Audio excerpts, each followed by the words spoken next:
One of these men has a box of Cuban cigars for delivery to Governor Nelson Rockefeller.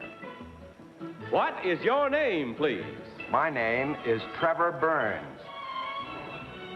My name is Trevor Burns.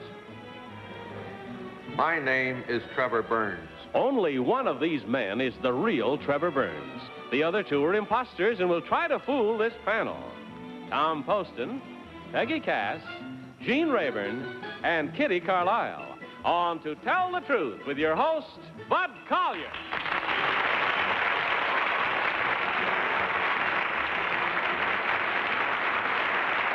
Thank you very much. Welcome once again to Tell the Truth, brought to you this week by Anacin, the headache remedy with a special combination of ingredients to relieve pain, to relax tension, to soothe irritability. Anacin. Hi, panel. Hi, Bud. How's everybody tonight? Fine? Raring to go, are you? All right, suppose you just open up that envelope. Number one there, if you will, please. You haven't seen the contents before. Let's take a look at it now and see how it matches up with the one I have. I, Trevor Burns, was flying from Puerto Rico to Texas when I was forced to ditch my light plane in Cuban waters. The plane sank, and after 28 hours of dodging sharks, I was lucky enough to scramble onto a tiny reef. The next day, I was picked up by a Cuban naval vessel and eventually taken to Havana. I was treated for overexposure and then questioned by Cuban intelligence officers. Apparently convinced that I was not bent on espionage, the Cubans put me in a hotel full of Russians, Czechs, and Chinese. For about 2 weeks, my guard signed for everything, and I managed to live pretty well. On March 1st, a friend of mine, Al LaFleur, flew over from Florida in his own plane and took me home. Incidentally, the box of cigars for Governor Rockefeller was given to me by Fidel Castro's personal physician. Signed, Trevor Burns.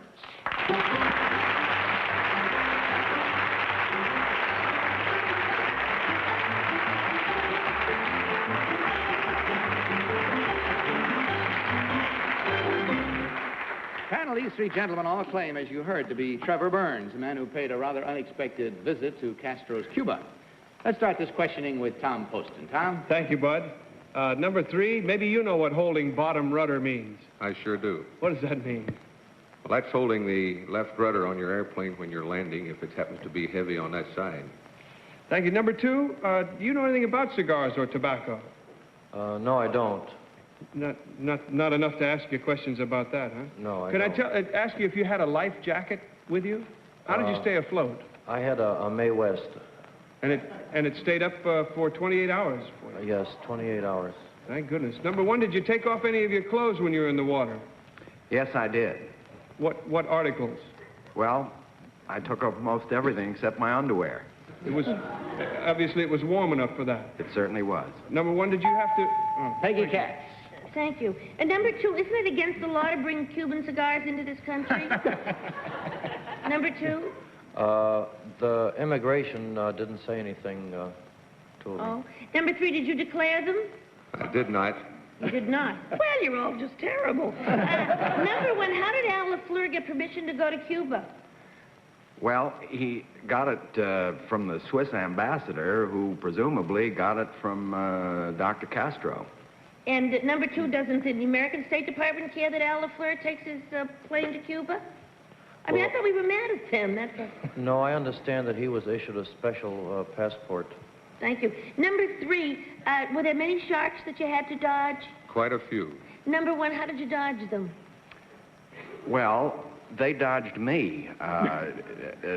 They circled me for continuously during the entire time I was in the water, and I was never touched. Gene Rayburn. Thank you, Bud. Number two, you were in the water 28 hours, according to the affidavit. What physical condition were you in when they took you out? I mean, can you describe, like, the condition of your skin or your scalp, or what was it like? I was cut up pretty bad. Cut from what, number two? From a coral reef. Number three, what is a pitot tube? Pitot tube is the tube on the outside of an airplane that gives you your airspeed. Thank you. Number one, what is measured in inches of mercury in an aircraft? The altitude, the barometer, altimeter. Number 2, was Dr. Castro cordial to you? I never met Castro.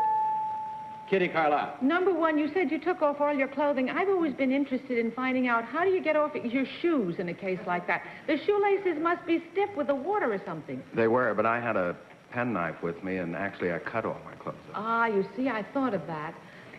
Oh, terrible. Number 2... You wear lace shoes? No, but men do. Oh, I thought you were talking about you. I wear high-button boots. Number 2, did you find this hotel had the atmosphere of a police state? No, it was very free. Very free. I mean... Number 3, thank you. Number 3, what did your guard sign for? He signed for all of the bills I had there while I was eating. Oh, I see. Number 1, when you got these cigars, why did the fella give them to you to give to Governor Rockefeller? Well, I was the one who was coming back to the United States, presumably the only one. And that's it. Whether you're satisfied with the information you have or not, you have to work with it. So mark your ballots, if you will, please, right now, panel. Without change and, of course, without consultation, please, as you vote strictly for number 1, number 2, or number 3. Our team of challengers will, of course, receive the usual $250 for every incorrect vote indulged in by our panelists. All ballots marked? Very well. Tom, for whom did you vote? Well, I got kind of terrified there for a minute. I was sure it was number 1. But I think what Gene's question referred to was probably the manifold pressure on an airplane, and I thought possibly he should know it, so I voted for number 2. Peggy Cat. I voted for number 2, too. Because he said he got cut up from the coral, and boy, you can get a nasty cut from coral. Of course, it's not on your face, but I trust that you have cut somewhere.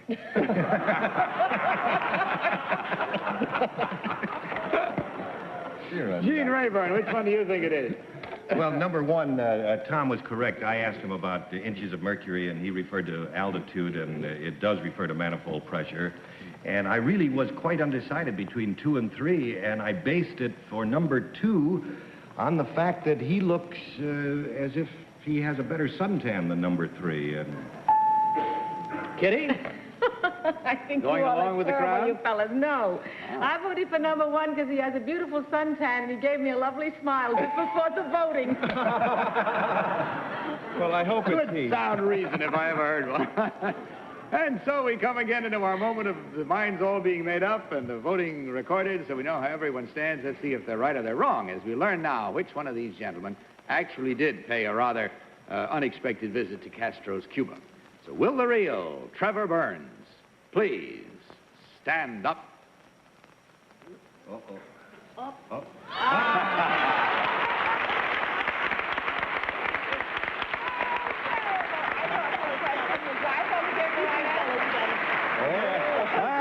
Smart tonight. You started off well, panel, I must admit. Number 1, what is your real name and what do you really do, sir?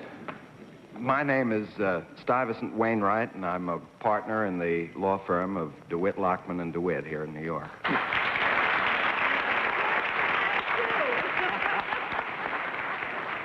And number 3, what is your real name, sir, and what do you do? My name is Bob West, and I'm Director of Sales and Advertising for Evinrude Motors in Milwaukee, Wisconsin.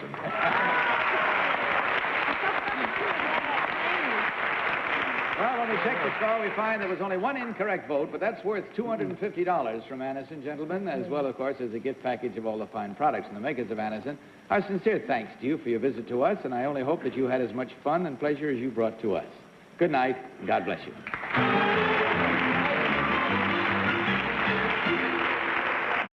Now let's meet our next team of challengers.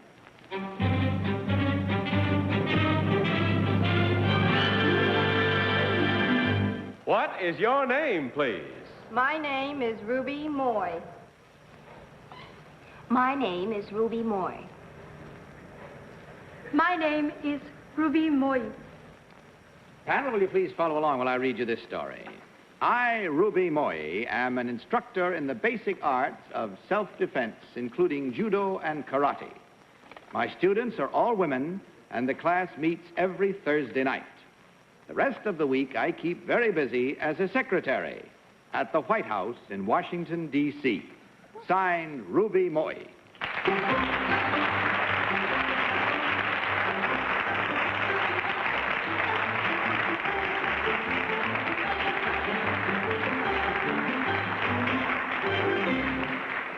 these three young ladies all claim to be Ruby Moye, judo teaching White House secretary. That's pretty busy, I would say. Let's start the cross-examination with our own judo expert, Gene Rayburn. Gene? Thank you. I don't know which one it is, but I want to join the class. Number 2, what costume are you wearing now? This is called a judo gi. Judo gi? Gi. And what purpose does it serve? You wear it when you fight. I see. Number 3, can you please distinguish for me the difference between judo and karate? Judo is primarily a sport. You compete with somebody else, and karate means empty hand, has no weapon in your hand, but you can just fight, and just as you have a pistol or something, you can beat the bad people. I don't have a pistol. Came unarmed tonight. Kitty Carlisle. Oh, they're so beautiful. I want to learn judo and karate immediately. Number 1, what is a black belt? Black belt is a degree that you obtain through competitive sport. Thank you. Number 2, where is the visitor's entrance at the White House? The East Gate.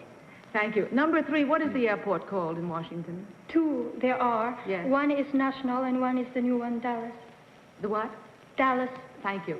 Number 1, what is the Oval Room at the White House? I believe that is the president's room. Thank you. Number 2, when you fight in judo and karate, you wear the same costume? It depends. During an exhibition, you wear it, but in class, I don't wear it. You don't. Tom Poston. Number 1, why do those who engage in karate, what is that yell that they give? Do you know? Are you familiar with that? Yes, I am. What is that yell? You want me to yell? You do the yell? Well, don't do it out real loud like they do. Well, it's Kia. What is that for? Well, actually, it's to push forth some effort when you try to throw or whatever you're trying to compete. Thank you.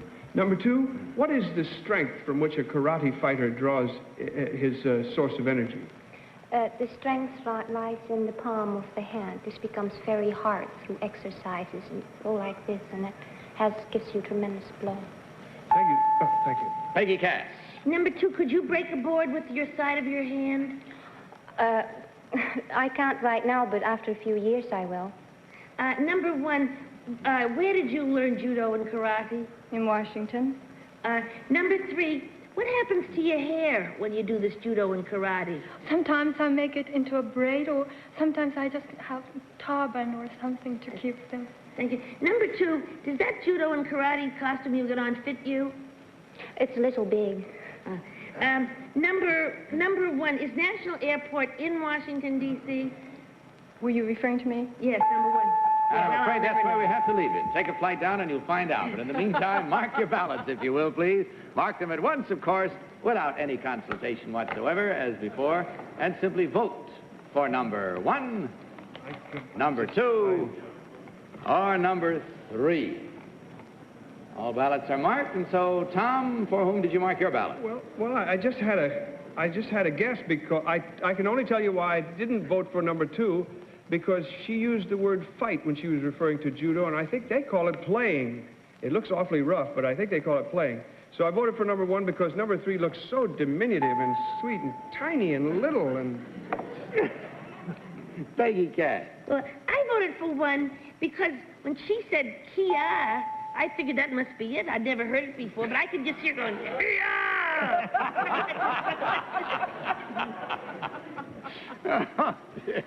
Gene Rayburn. Well, I voted for number 3 because I love her.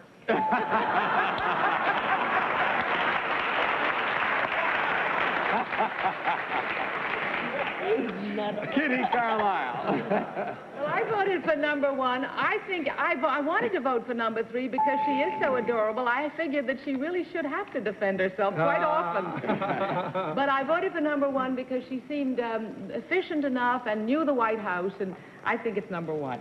Very well, that's 3 for the same one. 3 for number 1, 1 for number 3. Same kind of a split as we had in the first round. Let's see how close to the truth that one brings us as we learn now which one of these young ladies actually is the combination of judo teacher and White House secretary. So will the real Ruby Moye please stand up.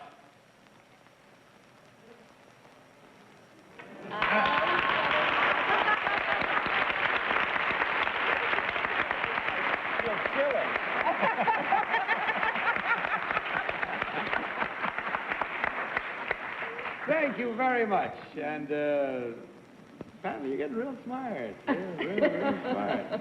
Kitty, you're leaving the crowd tonight, aren't you? You came back with it this time, away from it the first time. This time it paid off better. Number 2, what is your real name and what do you really do? My name is Edme Van Dyke. I was born in Java, and I'm now a fashion model in New York.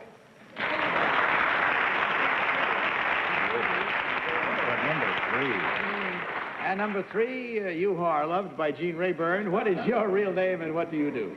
My name is Nobuko Uemishi, and I'm now an assistant producer to the Toho Japanese Theater in New York. See?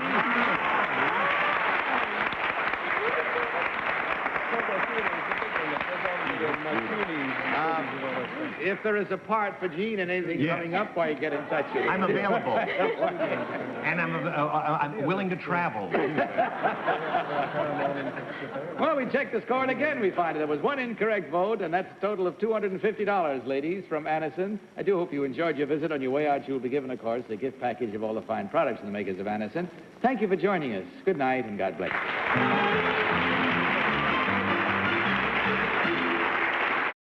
Third team of challengers.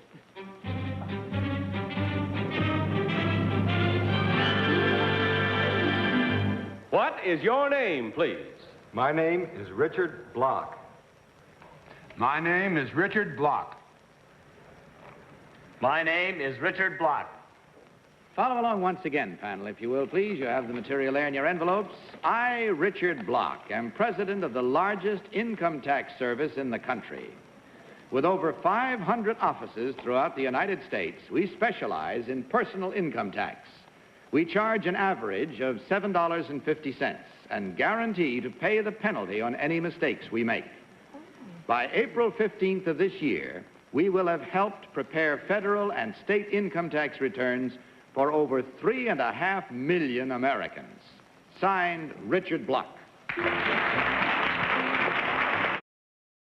Very well, these 3 gentlemen all claim to be Richard Block, income tax very specialist, I think you could say. We'll start this round with Peggy Cass. Peggy? Number 2, what's your company called? H&F Block. Thank you. Number 3, how many employees do you have? Oh, about 30 in each office, so that'd be about 1,500, 1,600 employees.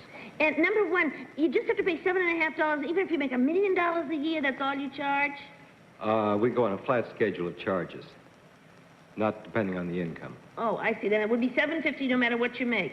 No, it could be as low as $5. Oh, well, that's a wonderful place to go with your income tax. Now, number 2, do you work for what they call the W-4 form? Oh, no, I guess that's not the right thing. You know, do you make it up in the plain little one, or do you have the big one with all the papers attached? Well, are you speaking of the 1040 form? Yes, that's it. Well, we work with the 1040 and sometimes with the 1040A. The 1048. Mm-hmm. Gene Rayburn. You better pay your taxes. Number 3, when is one entitled to a medical deduction on a return? Oh, when he gets sick.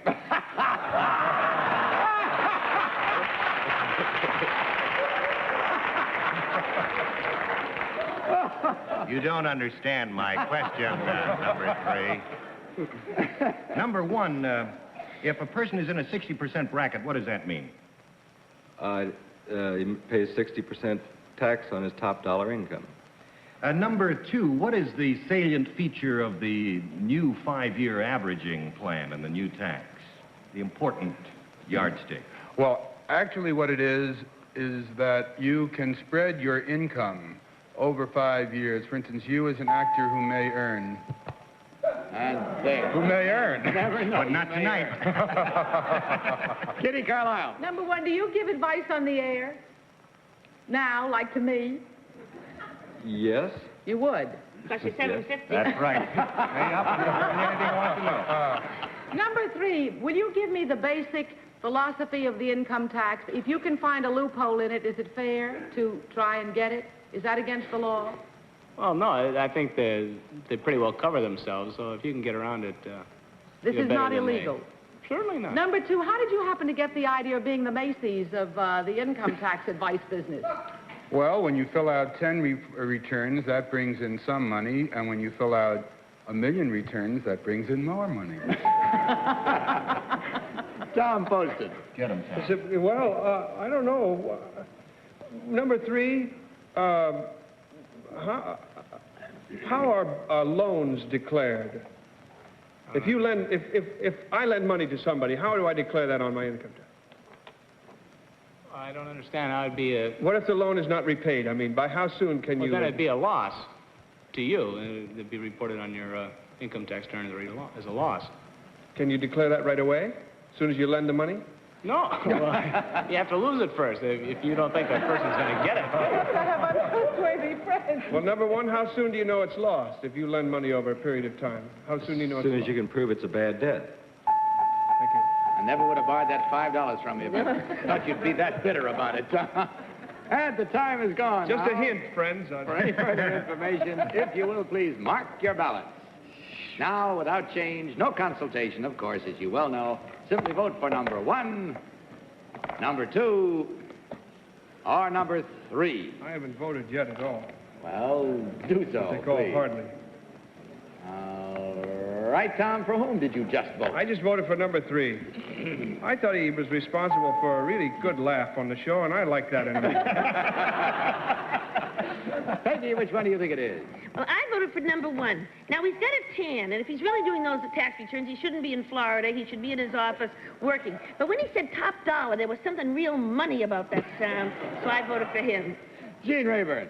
You should have given me half of your vote because I was responsible for half the laugh there, Al. I voted for number 1. Oh. There will be no audible manifestations of approval or disapproval from the audience, please.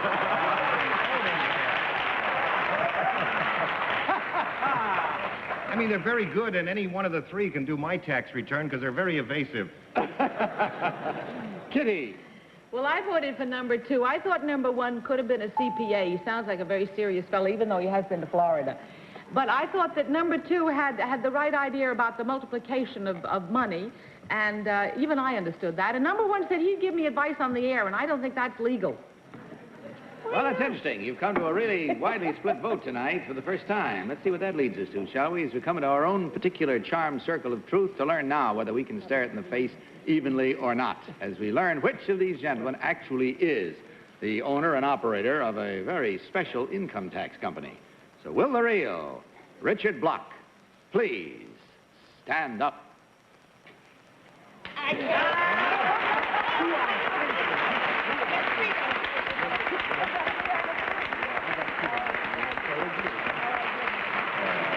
Oh, thank you very much, sir. Thanks for being with us, and a happy, busy season just ahead for you. Number 2, what is your real name and what do you really do? My name is Mort Mogul, and I design dresses for Parnes Feinstein in New York.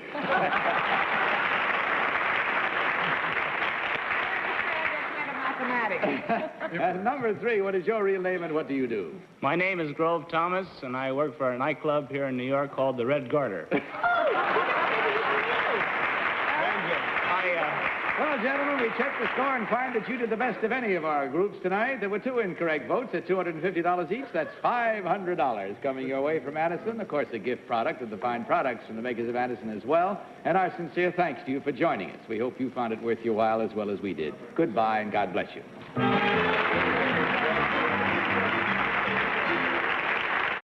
You learn, because Grove Thomas didn't say what he did at his nightclub. He plays an instrument. He's a musician. He plays the washboard. And that's all we have time for tonight. I thank you for making my evening so light and bright, as you always do. And thanks to all of you, and good night on behalf of Addison. And may I warn you once again to tell the truth. Good night, everybody. To Tell the Truth is a Mark Goodson, Bill Todman production.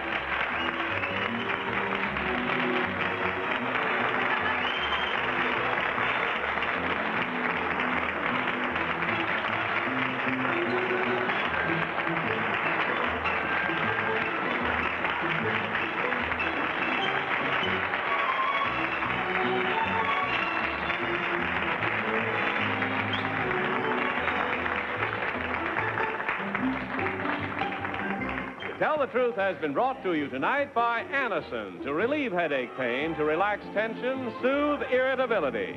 This is Johnny Olson speaking. For To Tell the Truth, this program was recorded.